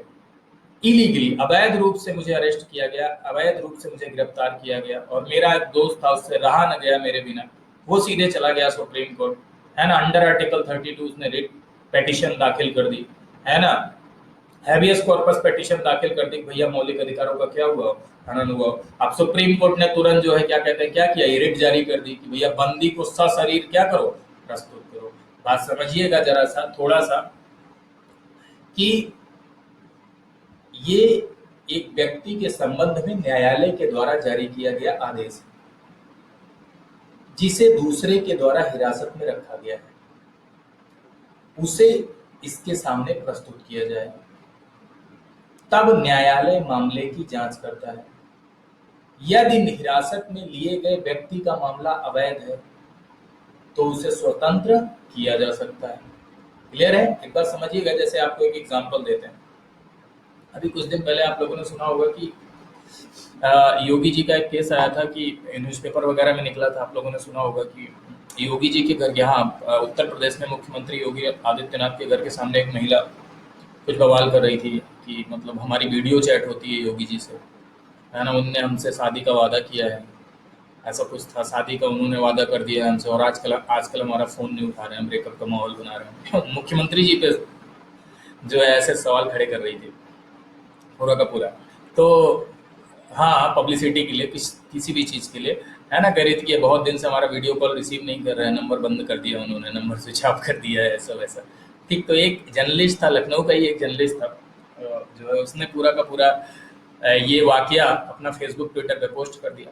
अब क्या हुआ कि लखनऊ की हजरतगंज पुलिस पूरी एक्टिव हो गई, उसको अरेस्ट कर ली, जर्नलिस्ट को, है ना। पूरा अरेस्ट करने के बाद उसको तुरंत जुडिशियल कस्टडी में भेज दिया गया, है ना, मजिस्ट्रेट के सामने प्रस्तुत किया गया और उसको कुछ दिन की न्यायिक हिरासत में भेज दिया गया।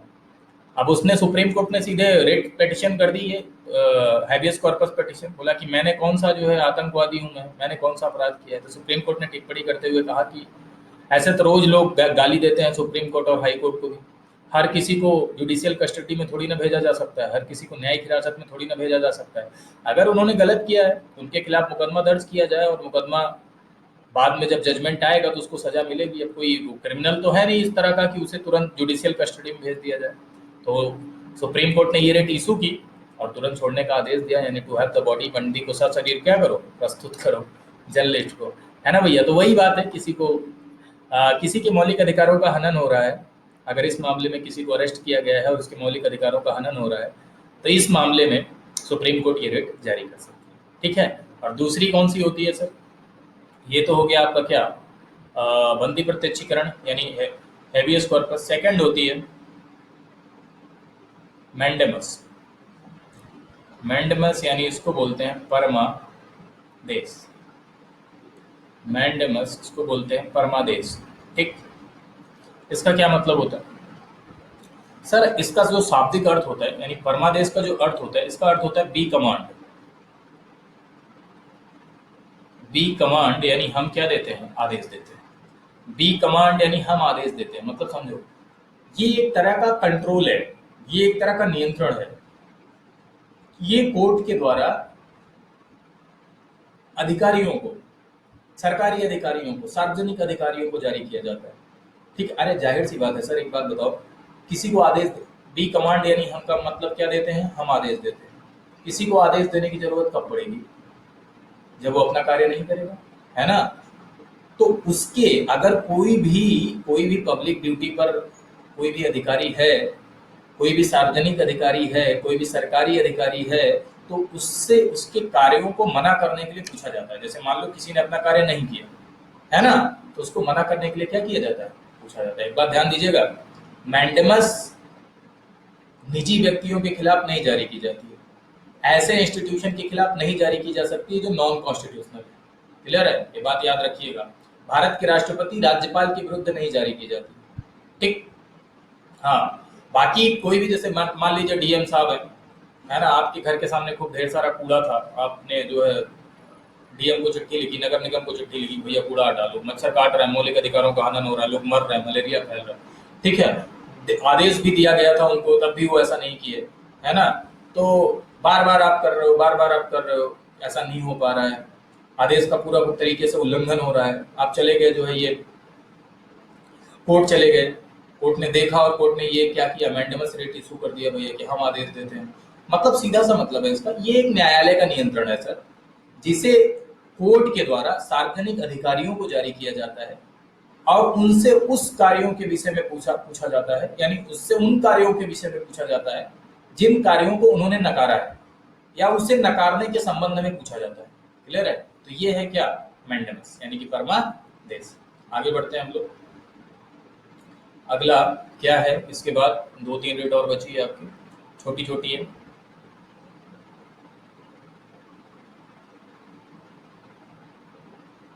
ओके, अगली है सर्शियरी, जिसको हम कहते हैं उत्प्रेषण,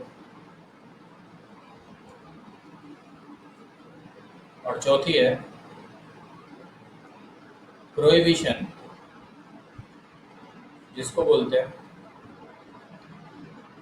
प्रतिषेध, ठीक। एक बात ध्यान देना, इसका मतलब होता है, सर्शियरी का मतलब होता है to be certified, to be certified यानी प्रमाणित करो। इसका मतलब होता है टू प्रोहिबिट यानी रोक देना, टू प्रोहिबिट यानी क्या करना, रोक दो, ठीक।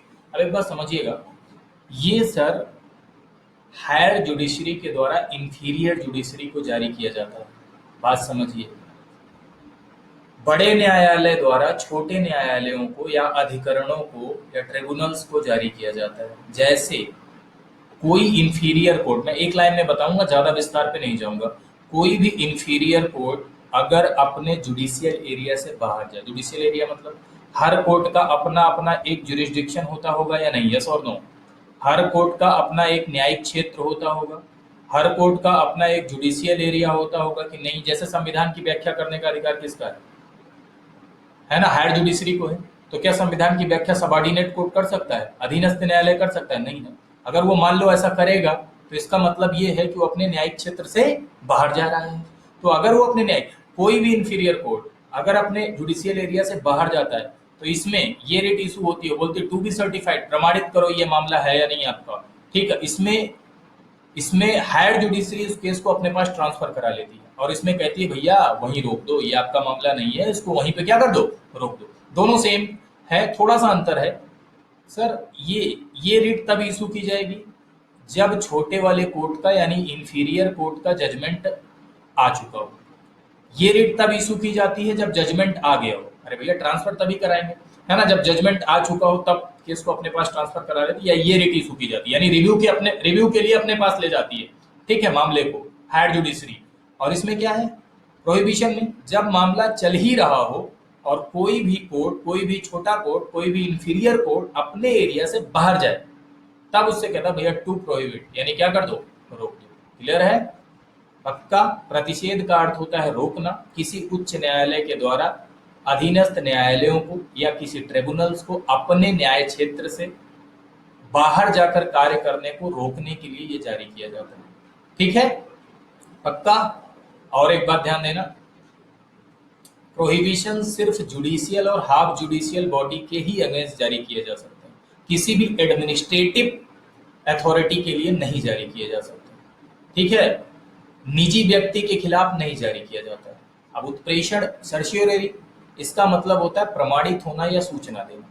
इसे एक बड़े न्यायालय के द्वारा छोटे न्यायालय को या ट्रिब्यूनल्स को किसी भी लंबित मामलों के लिए सीधे सीधे तरीके से एक तरह से पत्र जारी किया जाता है कि भैया ये आपके न्यायिक क्षेत्र से बाहर है, और उसे अपने पास हायर जुडिशरी क्या करती है, ट्रांसफर करा लेती है। क्लियर है? ये भी रिट सर्शियोररी भी सिर्फ और सिर्फ जुडिशियल और हाफ जुडिशियल बॉडी के खिलाफ ही जारी किया जा सकता है। ठीक है, लेकिन हाँ 1991 में सुप्रीम कोर्ट ने जो है एक व्यवस्था दे दी कि उत्प्रेषण जो है ये सर्शियोररी है, ये व्यक्तियों के अधिकारों को प्रभावित करने वाले कोई अगर एडमिनिस्ट्रेटिव ट्रिब्यूनल है, कोई प्रशासनिक अधिकरण है, तो उनके खिलाफ भी जारी किया जा सकता है। ठीक है, लेकिन निजी व्यक्तियों के खिलाफ नहीं, निजी व्यक्ति निजी यूनिट के खिलाफ ये जारी नहीं किया जा सकता है। कौन सा? क्लियर है? चलो आगे बढ़ते हैं हम लोग। ये दोनों आप समझ गए। लास्ट रिट है आपका, लास्ट रिट समझ जाइए, फिर उसके बाद खत्म करते हैं इसको थोड़ा सा। अगली रिट क्या है? अगली है को वारंटो। को वारंटो का मतलब होता है अधिकार परीक्षण।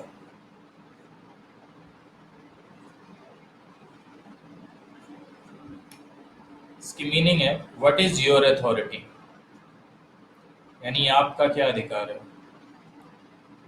किसी से उसकी अथॉरिटी कब पूछोगे? व्हाट इज योर अथॉरिटी, आपका क्या अधिकार है। किसी से उसकी अथॉरिटी कब पूछोगे? कब पूछने की जरूरत पड़ेगी? जब वो गलत अथॉरिटी ले लेगा, यानी ऐसी अथॉरिटी लेके बैठ जाओ जिस अथॉरिटी के लिए आप हो ही नहीं। जैसे मैं ही हूँ, मैं किसी ऐसी अथॉरिटी पे बैठ जाऊं जिस अथॉरिटी के लिए हो ही नहीं मैं।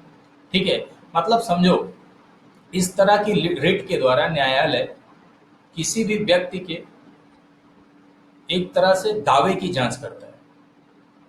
मान लीजिए सर कि मुझे किसी बात की अथॉरिटी नहीं है, मैं उस अथॉरिटी का इस्तेमाल कर रहा हूं, मैं कुछ नहीं हूं। जैसे मान लीजिए कोई है एसडीएम, है ना, कार्य कर रहा है डीएम का, कोई है ही नहीं है कुछ, है ना, लेकिन जो है क्या कहते हैं वो मान लो डिस्ट्रिक्ट मजिस्ट्रेट हो गया है। बात समझिएगा, ये एक तरह से देखा जाए सार्वजनिक कार्यालयों के मामले में ये तब जारी किया जा सकता है जब उसका निर्माण संवैधानिक हो। ये रिट कभी भी निजी कार्यालय के लिए या किसी भी मिनिस्ट्रियल ऑफिस के लिए नहीं जारी की जा सकती। एक बात समझिएगा साहब, अगर एक छोटा सा इसका अर्थ देखा जाए तो इसका अर्थ है व्हाट इज योर अथॉरिटी, आपका क्या अधिकार है। ये कोर्ट के द्वारा किसी व्यक्ति के द्वारा किसी भी पब्लिक ऑफिस में दायर अपने दावे की जांच के लिए जारी किया जाता है। यानी जैसे मैं हूं, मैं एक व्यक्ति हूं, मैंने किसी भी सार्वजनिक कार्यालय में कोई भी अपना दावा किया, यानी कोई भी अपनी अथॉरिटी ली, ठीक है, तो उस बात की जांच के लिए जारी किया जाता है। यानी जो अथॉरिटी का हम इस्तेमाल कर रहे हैं वो अथॉरिटी वैध है या अवैध है। अक्सर क्यों पूछा जाएगा भैया, हमसे पूछा जाएगा व्हाट इज योर अथॉरिटी, आपका क्या अधिकार है, तभी तो पूछा जाएगा सर हमसे अथॉरिटी, जब हम उस अथॉरिटी पे जाके बैठ जाएंगे जिस अथॉरिटी के लिए हम इलिजिबल नहीं। क्लियर है, आप समझ गए। तो यह अधिकार अपेक्षा, आपको मीनिंग याद रखना है। मीनिंग जो है क्या कहते हैं भैया, बहुत पूछी जाती है, इसलिए मीनिंग जरूर याद रखिएगा। हैबियस कॉर्पस का मतलब होता है टू हैव द बॉडी, यानी बंदी को क्या करो, प्रस्तुत करो। मैंडेमस का मतलब होता है बी कमांड, यानी हम आदेश देते हैं। सर्शियोररी का मतलब होता है प्रमाणित करो, यानी टू बी सर्टिफाइड। प्रोहिबिशन का मतलब होता है टू प्रोहिबिट, यानी रोक दो। वारंटो का मतलब होता है व्हाट इज योर अथॉरिटी, यानी आपका क्या अधिकार है। अब इसके बाद आगे चलते हैं, यानी आपके ये 6 के 6 फंडामेंटल राइट थे, ये 6 के 6 फंडामेंटल राइट आपके समाप्त हुए, यानी 6 फंडामेंटल राइट आपका हो गया। पहला था 14 से लेके 18 तक राइट टू इक्वलिटी, हम लोग पढ़ चुके। दूसरा 19 से लेके 22 तक लिबर्टी, ये भी हम लोग पढ़ चुके। तीसरा 23 24 राइट अगेंस्ट एक्सप्लॉयटेशन, ये भी पढ़ चुके। चौथा 25 से लेके 28 तक धार्मिक स्वतंत्रता का अधिकार, ये भी पढ़ चुके। छठा आर्टिकल 32, ये भी हम लोग पढ़ चुके। ठीक है, संवैधानिक उपचारों का अधिकार, इसमें अमेंड नहीं किया जा सकता, it's basic structure of the constitution, ये संविधान का मूल ढांचा है। ठीक, आगे बढ़ते हैं। इसको बाबा साहब भीमराव अंबेडकर ने क्या कहा है, soul and heart of constitution का। अच्छा, जितने अब तक जितने हम लोगों ने पढ़ा, आप लोग कमेंट करके बताइए कौन सा ऐसा आर्टिकल है, कौन सा ऐसा अनुच्छेद है जो इमरजेंसी के दौरान सस्पेंड नहीं हो सकता। कौन सा ऐसा अनुच्छेद है संविधान का, कौन से ऐसे मौलिक अधिकार हैं जो नेशनल इमरजेंसी के दौरान राष्ट्रपति के द्वारा सस्पेंड नहीं किए जा सकते हैं। तो वह आर्टिकल 20 और आर्टिकल 21, ये दोनों सस्पेंड नहीं होते। ये आर्टिकल 359 बता रहा है। आर्टिकल 359 इस बात को बताता है कि all fundamental right can be suspend, यानी सारे मौलिक अधिकार सस्पेंड हो सकते हैं। ठीक है, राष्ट्रपति समय समय पर आदेश जारी करता है तब सस्पेंड हो सकते हैं राष्ट्रपति के आदेश के द्वारा। एक ऐसा होता है जो अपने आप सस्पेंड हो जाता है, आर्टिकल 19 अपने आप ऑटोमेटिकली सस्पेंड हो जाता है। बाकी सारे समय समय पर राष्ट्रपति के आदेश द्वारा सस्पेंड हो सकते हैं, लेकिन 20 और 21 सस्पेंड नहीं हुआ। ये भी प्रोविजन पहले संविधान में नहीं था, ये प्रोविजन भी मूल संविधान में नहीं था। ये जो 20 और 21 सस्पेंड नहीं होगा, ये जोड़ा गया 44th अमेंडमेंट के द्वारा, यानी 44वें संविधान संशोधन 1978 के द्वारा क्या किया गया, ऐड किया गया। क्लियर है। चलो अब आगे बढ़ते हैं हम लोग। आर्टिकल 33 क्या कह रहा है कि power of parliament to modify the rights conferred by this part in their application to forces. इसका मतलब समझिए, ज्यादा इस पर जज्बाती नहीं होना। आर्टिकल 33 तो सर संसद को ये अधिकार देता है कि जैसे सशस्त्र बल है, जैसे अर्धसैनिक बल है, जैसे पुलिस है, जैसे खुफिया एजेंसी है, तो इनके मूल अधिकारों पर लिमिटेशंस लगा सकती है। यानी पार्लियामेंट, ये संसद को शक्ति है सर कि इन सारे बलों के फंडामेंटल राइट पे लिमिटेशन लग सकती है। ठीक, अब एक बात ध्यान देना, और अनुच्छेद 33 के अंतर्गत विधि निर्माण की शक्ति, यानी अनुच्छेद 33 के अंतर्गत लॉ बनाने की शक्ति सिर्फ संसद को है, राज्य विधानमंडल को नहीं है। क्लियर है ना, राज्य विधानमंडल को नहीं है, यानी स्टेट लेजिस्लेचर को नहीं। इससे रिलेटेड बहुत सारे एक्ट बने, आप लोगों को पता है कि आर्मी वालों को क्या उतने पूरे सारे के सारे फंडामेंटल राइट्स मिलते हैं, सारे मौलिक अधिकार हैं, नहीं है ना। जैसे सैन्य अधिनियम बना है, नेवी एक्ट बना हुआ है, एयरफोर्स एक्ट बना हुआ है, और एसएसबी एक्ट बना हुआ है, ढेर सारे एक्ट बने हुए हैं। तो यानी जाहिर सी बात है सर, 33 कह रहा है कि संसद को ये अधिकार दे रहा है कि संसद ये जो पैरामिलिट्री है, मिलिट्री है, पुलिस बल है, इंटेलिजेंस ब्यूरो है, इनके फंडामेंटल राइट्स पे वो लिमिटेशन लगा सकती है। सिर्फ संसद, राज्य विधानमंडल नहीं। ठीक है, सिर्फ कौन, संसद लगा सकती है, बस इतना सा है आपका। ठीक, यानी ये पार्लियामेंट की अथॉरिटी मिल गई। आर्टिकल 34 क्या कह रहा है सर, आर्टिकल 34 कह रहा है कि restriction on rights conferred by this part while the martial law is in the force in area. मतलब आप लोग समझते ही होंगे, मार्शल लॉ का मतलब समझते हो, what is martial law? Article 34 कह रहा है जब भारत देश में कहीं भी मार्शल लॉ लागू हो, सेना का शासन, ठीक है, तो संसद को इस बात का अधिकार देता है, यानी आर्टिकल 34 संसद को इस बात की शक्ति देता है कि मार्शल लॉ वाले क्षेत्र में जारी किए गए दंड या आदेश, ध्यान देना, मार्शल लॉ के द्वारा, मार्शल लॉ अगर कहीं लगा है तो उस क्षेत्र में जारी किए गए दंड या आदेश को वैलिडिटी प्रोवाइड कर सके, यानी को वैधता प्रोवाइड कर सके। मार्शल लॉ का मतलब समझो, मार्शल लॉ अंग्रेजी कानून से लिया गया है, ठीक है, मार्शल लॉ की संविधान में कहीं व्याख्या नहीं की गई है, ठीक है। एक तरह से देखा जाए तो मार्शल लॉ घोषित होने पर संविधान में कोई विशेष प्राधिकरण की कोई व्यवस्था नहीं है, ठीक है। आर्टिकल 34 के तहत इसे भारत में कहीं भी लागू किया जा सकता है, कोई किसी भी असाधारण परिस्थिति में लागू किया जा सकता है, जैसे युद्ध हो गया, अशांति हो गया, दंगा हो गया, ठीक है, कानून का उल्लंघन कोई कर रहा है, ठीक। तो इस एक बात समझिएगा कि मार्शल लॉ अगर कहीं लग रहा है, कहीं मार्शल लॉ लागू है, तो संसद को इस बात की शक्ति देता है कि किसी भी सरकारी कर्मचारी को या किसी अन्य व्यक्ति को उसके द्वारा किए गए कार्य की व्यवस्था को बरकरार रखने के लिए संसद मार्शल लॉ वाले क्षेत्र में जारी किए गए दंड या आदेश को वैलिडिटी प्रोवाइड कर सकती है। फिर से सुन लो, आर्टिकल 34 सर फंडामेंटल राइट्स पे लिमिटेशन लगाता है जब मार्शल लॉ लागू है। इतना तो याद रखोगे ना, जब किसी क्षेत्र में मार्शल लॉ लागू है तो आर्टिकल 34 के तहत फंडामेंटल राइट्स पे निर्बंध, लिमिटेशंस लग सकती है,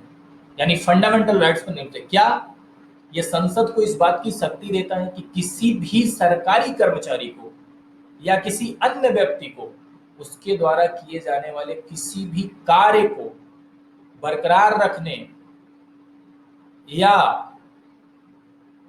फिर से करने, या संसद किसी भी मार्शल लॉ वाले क्षेत्र में दंड या आदेश को वैलिडिटी प्रोवाइड कर सकती है। समझ गए? मतलब कि अगर कहीं मार्शल लॉ लगा है तो अगर मान लीजिए किसी भी सरकारी कर्मचारी का उस कार्य की व्यवस्था को बरकरार रखने के लिए कोई आदेश दिया गया है तो उसकी वैलिडिटी को बरकरार रख सकता है, ठीक है, संसद उसको बरकरार कर सकती है। यानी सीधा सा कॉन्सेप्ट है कि अंडर आर्टिकल 34 फंडामेंटल राइट को लिमिटेड किया जा सकता है during the martial law, martial law के दौरान। बस इतना सा है, बस बाकी ज्यादा जज्बाती नहीं होना है, ठीक है। 35 क्या कह रहा है? आर्टिकल 35 सर ये तो जो है क्या कहते हैं, कानून बनाने की शक्ति देता है, मौलिक अधिकारों को प्रभावी बनाने के लिए। मैंने आपको बताया था ना कि फंडामेंटल राइट को इफेक्टिव करने के लिए, यानी फंडामेंटल राइट को प्रभावी बनाने के लिए कानून बनाने पड़ते हैं। तो भैया फंडामेंटल राइट को प्रभावी बनाने के लिए कानून बनाने की शक्ति किसके पास है? संसद के पास है। यानी फंडामेंटल राइट को एग्जीक्यूट करने के लिए, मौलिक अधिकारों को प्रभावी बनाने के लिए कौन कानून बना सकता है? संसद। राज्य विधानमंडल नहीं बना सकती है, ध्यान देना, राज्य विधानमंडल को ये अधिकार नहीं है, राज्य विधानमंडल नहीं बना सकती है। कौन बना सकता है? संसद बना सकती है। यानी पार्लियामेंट कुछ विशेष मूल अधिकारों को प्रभावी बनाने के लिए कानून बनाने की शक्ति रखता है, यानी लॉ का निर्माण करने की शक्ति रखता है, ठीक है। अब देखो एक बात ध्यान देना, सीधा सा मतलब है कि पार्लियामेंट बाई लॉ, विधि के द्वारा पार्लियामेंट फंडामेंटल राइट्स को इफेक्ट करने के लिए प्रोविजंस बना सकती है। बस बात खत्म, इससे ज्यादा और आपको इसमें जज्बाती नहीं होना है। क्लियर है? हाँ, अब देखो जैसे कि मार्शल लॉ अभी मैं आपको बता रहा था, ठीक है। मार्शल लॉ देखो एक बार ध्यान देना, मार्शल लॉ और इमरजेंसी इन दोनों को देखना, एक साथ मत जोड़ देना, ठीक है। मार्शल लॉ की कोई व्यवस्था संविधान में नहीं की गई है, बल्कि इमरजेंसी संविधान में मेंशन है, ठीक है। मार्शल लॉ को कुछ ही क्षेत्र में लगाया जा सकता है ना, लेकिन इमरजेंसी देश के किसी भी हिस्से में लागू किया जा सकता है, ठीक। और मार्शल लॉ कानून व्यवस्था अगर भंग हो गई है तब भी लगाया जा सकता है, लेकिन इमरजेंसी के लिए पूरा प्रोविजन ही दिया हुआ है संविधान में कि उन्हीं प्रोविजन के अकॉर्डिंग ही लगाया जा सकता है, ठीक है। बात समझ? और देखो एक तरह से देखा जाए, मार्शल लॉ जब लगता है तो पूरा का पूरा सैनिक शासन इम्प्लीमेंट हो जाता है, पूरा का पूरा सैनिक शासन इम्प्लीमेंट हो जाता है, इवन सरकार भी निलंबित हो सकती है, लेकिन इस तरह से ये जब इमरजेंसी लगती है तो इमरजेंसी में एक तरह से गवर्नमेंट चल रही होती है, सामान्य कानूनी प्रक्रिया चल रही होती है, ठीक है। मार्शल लॉ अगर देखा जाए तो सिर्फ फंडामेंटल राइट को इफेक्ट करता है, सिर्फ मौलिक अधिकार को इफेक्ट करता है, लेकिन अगर इमरजेंसी रहती है तो इमरजेंसी जो है फंडामेंटल राइट को तो दिक्कत देती ही है, फंडामेंटल राइट को तो इफेक्ट करती ही है, बल्कि सेंटर स्टेट रिलेशन भी उससे इफेक्टिव होता है ना। जैसे इमरजेंसी लगती है तो पावर किसके पास पहुंच जाती है, सेंट्रल गवर्नमेंट ज्यादा ताकतवर हो जाता है, तो उसको भी क्या करता है, इफेक्ट करता है। खैर चलिए, जो है इसके लिए आप प्लस पे आइए तो आपको पूरा का पूरा जो है क्या कहते हैं, इससे रिलेटेड सारी की सारी चीजें प्रीलिम कम मेंस के लेवल की मिलेगी, सारा का सारा आपको पढ़ने का मौका मिलेगा। ठीक, एक बार हम लोग देख लेते हैं एक बार फिर से कि हम लोगों ने क्या पढ़ा। हम लोगों ने पूरा का पूरा फंडामेंटल राइट डिस्कस किया, यानी 6 के 6 फंडामेंटल राइट हमारे हम लोगों ने क्या किए, डिस्कस किए, जितने थे सारे के सारे हम लोगों ने डिस्कस किए, 6 के 6 सारे के सारे आर्टिकल एक बार फिर से एक नज़र घुमा लेते हैं। आर्टिकल 12 से लेकर 35 तक। 12 में हम लोगों ने पढ़ा राज्य की परिभाषा, यानी इसमें स्टेट को डिफाइन किया गया है। 13 में हम लोगों ने पढ़ा कि ऐसा कोई भी कानून जो मौलिक अधिकारों को कम करेगा वो शून्य होगा, है ना। 14 में हम लोगों ने पढ़ा विधि की समक्ष इक्वलिटी बिफोर लॉ। 15 में हम लोगों ने पढ़ा राज्य कोई भी भेदभाव नहीं करेगी, ठीक है। स्टेट सेल नॉट डिस्क्रिमिनेट धर्म जाति वगैरह वगैरह के आधार पे, ठीक है, नस्ल लिंग धर्म स्थान के आधार पे भेदभाव को ये क्या करता है, निषेध करता है। 16 में हम लोगों ने पढ़ा equal opportunity in public employment, यानी लोक नियोजन के विषय में अवसर की क्षमता। 17 में हम लोगों ने छुआछूत का अंत कर दिया था। 18 में हम लोगों ने उपाधियों का अंत किया था। 19 में हम लोगों ने freedom of speech and expression पढ़ा था, ठीक है। 20 में हम लोगों ने क्या पढ़ा था कि अपराधों की दोष सिद्धि के संबंध में संरक्षण पढ़ा था, protection in respect of conviction for offences.